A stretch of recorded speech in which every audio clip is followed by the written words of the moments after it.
But nevertheless, let me address the survivors, because that's exactly who they are. They are not victims, they are survivors. Let me say thank you for having more courage and moral clarity in your pinky fingers than the entire Department of Justice. We are currently the laughing stock of the world, partially because of the failed leadership within the DOJ, as we see kings and queens falling everywhere around the world. But we don't know the basics of right and wrong in this country, because it's not about partisanship. And that's why I applaud Thomas Massie, because he's the only person on the Republican side that has a backbone and knows how to stand up to corruption. But nevertheless, let me keep going. My Democratic colleagues have been attacked this entire committee hearing. They have been lied on, and frankly, the American people weren't looking for that. They were looking for answers about the corruption that they see coming from this administration. In the written testimony of this witness, of this particular witness, she stated that when she took office, she had two main goals. The first was to end the weaponization of justice, and second, to return the department to its core mission. Not only have you lied about both, you've intentionally done the exact opposite. You're spending more taxpayer resources arresting journalists than you are prosecuting and creeps. In fact, your boss, the President of the United States, stated that this administration, quote, took the freedom of speech away. And at your direction, DOJ has arrested Don Lemon and Georgia Fort. And I might add that y'all actually had a judge that rejected y'all for trying to arrest Don Lemon before, just like the grand jury rejected y'all as it relates to Senator Kelly, just like a grand jury rejected y'all as it relates to Senator Slotkin, just like the case against Tish James was dismissed and the case against Mr. Comey was dismissed. I completely don't get how it is that you're sitting at the top of DOJ, because you don't seem to be good at your job. You're spending more taxpayer resources arresting these journalists. In fact, we know after Georgia Fort and Don Lemon were arrested, we know that there were homes of journalists that were raided. We know that threatening against students protesting your actions and forced tech companies to remove apps used to track ISIS activities. But let's circle back to you protecting creeps, because I want to talk about the president and his possible involvement with Jeffrey Epstein. Now, I don't know what the president might have done with Jeffrey Epstein, but unlike this administration, I believe that facts matter. So let's talk about the facts. Fact number one, Donald Trump is one of the most named people in the Epstein files. At least 5,000 files contains more than 38,000 references to Trump, his wife, or Mar-a-Lago.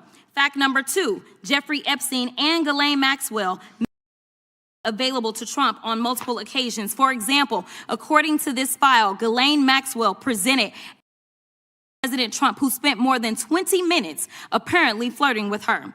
Here's another example. This shows notes from FBI investigators that describe Jeffrey Epstein transporting a victim to Mar-a-Lago to meet with President Trump, where he bragged to Trump that, quote, this is a good one. Now, I'm not saying that the president is. There is a lot of evidence in these files that suggests that he's very close friends with a lot of men who are. What's crazy about all of this is just that this is a big cover-up. And this administration is engaged in it. In fact, this administration is complicit. But there are numerous others, like how the DOJ is attempting to obstruct justice in the investigation of the rogue agents American citizens, or how the DOJ seized voter data from Fulton County in an attempt to steal the 2026 midterm elections, or how federal agents have Tom Homan on tape accepting a bribe and your agency killed the investigation, or how your agency is ready to give the president a $230 million payday, which is unconstitutional. The Constitution is clear. The president shall not receive any payment except his salary while in office. The fact of the matter is that you will be remembered as one of the worst attorney generals in history. An attorney general who has prioritized obstruction over justice, corruption over the law, fealty to the president over loyalty to the Constitution. And Mr. Chairman, I will yield. Gentlelady yields. Gentleman from Missouri is recognized. Excuse me, gentleman from Kansas, the Attorney General, former Attorney General, Mr. Schmidt is recognized.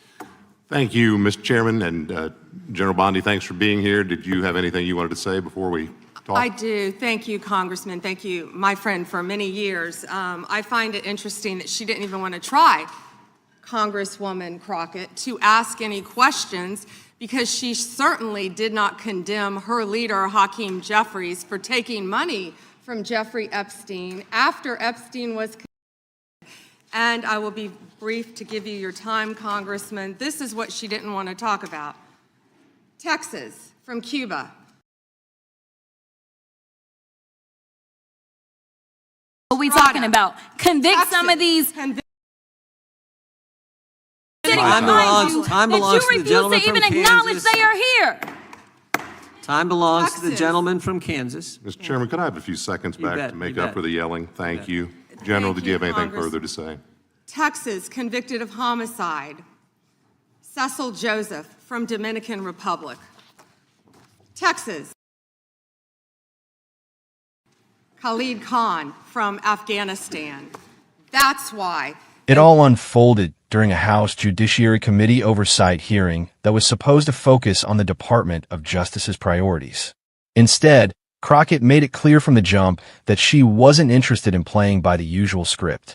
She announced she wouldn't even direct questions at Bondi, saying the witness had shown little interest in actually answering anything thrown her way.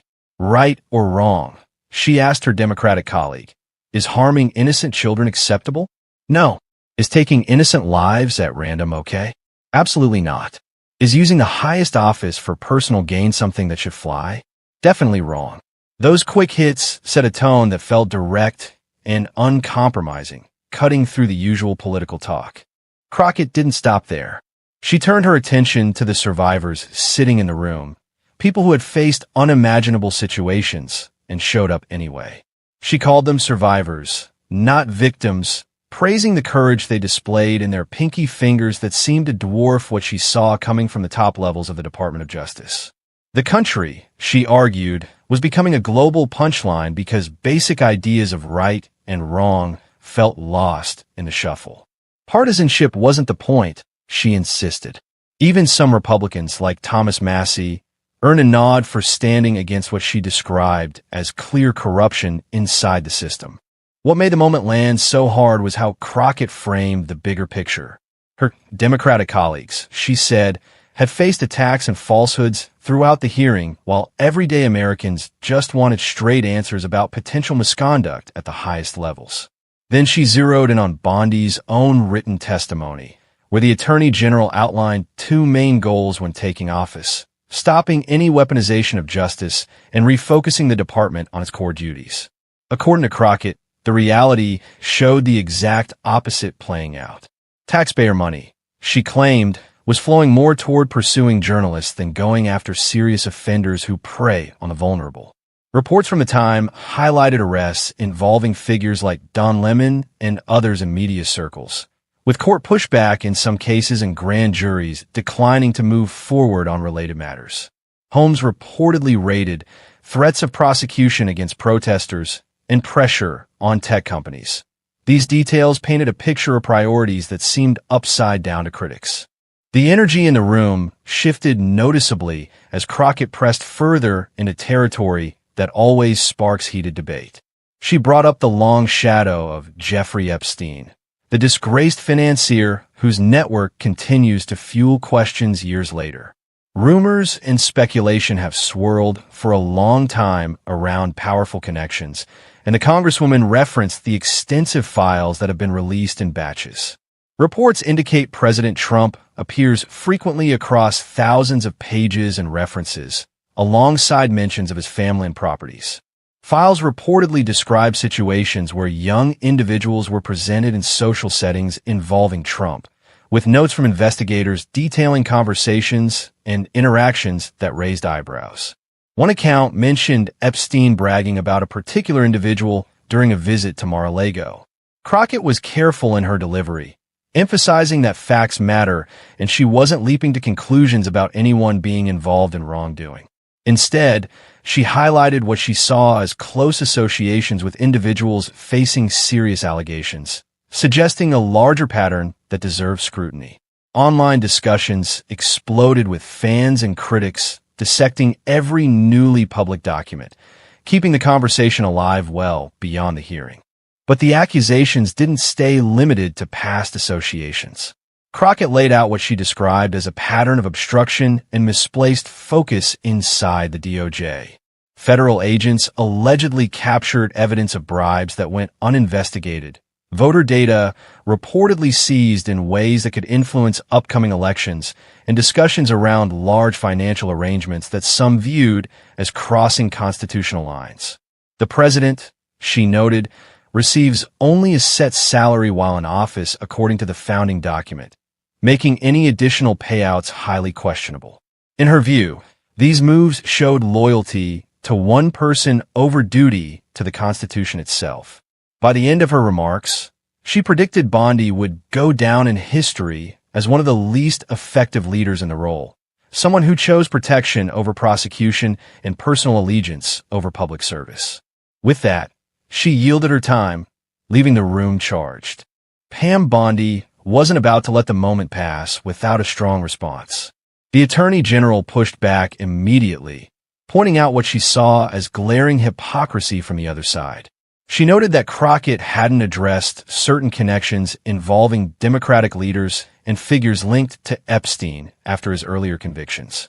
Bondi highlighted specific cases involving individuals with serious criminal records who had entered the country, naming examples from Texas and elsewhere, convictions for homicide, kidnapping, and other violent acts. Why, she asked, focus so heavily on old files instead of addressing current threats impacting communities and the survivors right in front of them. Her tone stayed measured but firm, reminding everyone of her long working relationship with the congressman from Kansas and framing the hearing as more spectacle than substance. The back and forth captured something bigger playing out in Washington. On one side stood Crockett, a rising voice known for her direct style and viral moments that cut through noise. She built her approach around calling things exactly as she saw them, whether challenging colleagues across the aisle or demanding clarity on tough issues. This hearing fit perfectly into that pattern, turning routine oversight into must-watch television for political observers. On the other side, Bondi brought her experience as a former state attorney general, emphasizing law enforcement results and pushing back against claims of politicization. Their exchange highlighted the deep divisions that define national politics right now, where every statement feels like part of a larger battle for narrative control.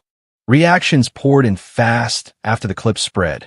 Supporters of Crockett praised her for speaking truth to power and refusing to back down, sharing snippets where her questions landed with precision.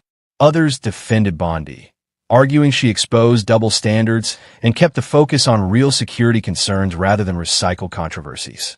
Comment sections filled with debates about Epstein document releases, which had already generated massive public interest earlier in the year. Those files, totaling millions of pages, included everything from emails and notes to unverified tips submitted over time. Officials had acknowledged that some material contained sensational claims without backing, yet the sheer volume kept speculation running hot across platforms. Some viewers saw the hearing as evidence of necessary accountability, while others viewed it as partisan theater that distracted from actual governance challenges. Diving deeper into the Epstein angle reveals why it continues to captivate attention. The releases followed legislation aimed at greater transparency, with batches dropping throughout late 2025 and into 2026. Mentions of high-profile names appeared frequently, but context varied widely. Some social, some travel-related, and others tied to unproven allegations that investigators had examined years earlier. Trump's team and the DOJ maintained that no credible evidence supported misconduct by the president, pointing out that prior administrations could have pursued such claims if they held water. Still, the details fueled online theories and calls for even more openness.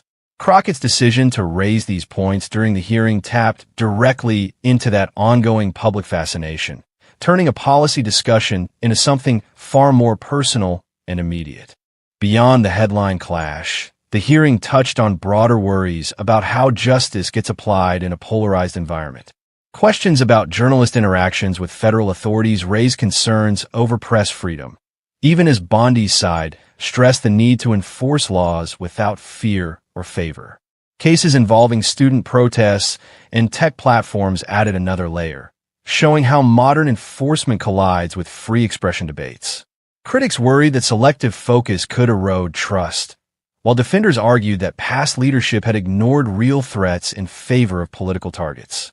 The survivors' presence served as a sobering reminder that behind all the rhetoric sit real people seeking resolution and safety. As the dust settled, analysts noted how such moments shape public perception heading into future elections. Crockett's performance reinforced her image as a fearless communicator unafraid of tough rooms. Bondi's rebuttal underscored her commitment to results over optics. Together, they illustrated the challenges of oversight when trust between branches and parties sits at a low point. Viewers walked away with strong feelings on all sides, some energized by the confrontation, others frustrated that policy details got overshadowed by drama. What stands out most is how quickly the exchange moved. No long speeches or drawn-out procedures. Instead, rapid questions, pointed examples, and immediate counters that kept the pace high. Crockett's moral checklist at the beginning set expectations clearly, making the later accusations feel grounded in basic principles. Bondi's pivot to current cases brought the discussion back to street-level impacts, refusing to stay on defense. That dynamic, personal accountability versus broader enforcement priorities, captures much of the national conversation today.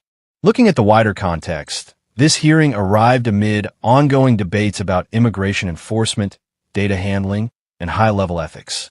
Reports of crimes linked to individuals who crossed borders illegally added fuel to arguments about resource allocation. At the same time, questions about past financial and social networks refused to fade, especially with fresh document dumps keeping names in circulation. The tension between addressing yesterday's controversies and today's threats created the perfect storm for a memorable clash. Social media amplified every angle within hours. Hashtags related to the hearing trended as users posted reaction videos, fact-check threads, and calls for more transparency. Some praised the raw honesty on display, while others lamented the lack of bipartisanship. A few independent voices suggested both sides had valid points worth considering beyond team loyalty. The survivors' presence added emotional weight that transcended typical political theater. In the end, the Crockett-Bondi exchange revealed more than just policy disagreements. It showed how personality, delivery,